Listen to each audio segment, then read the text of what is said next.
இந்த மாதிரி இன்விசிபிளாக நாட் எப்படி ஸ்டிச் பண்ணலான்னு இந்த வீடியோவில் பார்க்கலாம்.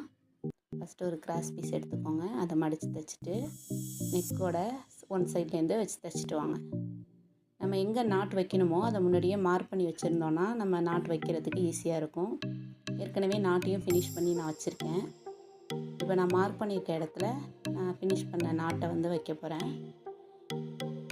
அந்த நாட்டை நம்ம ஆம்ஹோல் சைடு இருக்க பக்கமாக பார்த்து வச்சுட்டு அது மேலே இந்த கிராஸ் பீஸை வச்சு அப்படியே தைச்சிட்டு வரணும்.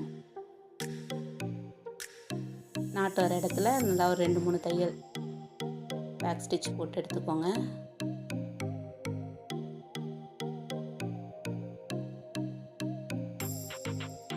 அதேமாதிரி இன்னொரு சைட்லேயும் வச்சு ஃபினிஷ் பண்ணிவிட்டு நெக்கு முடிகிற இடத்துல கிராஸ் பீஸை மடித்து கொடுத்து அடித்து முடிச்சிடுங்க.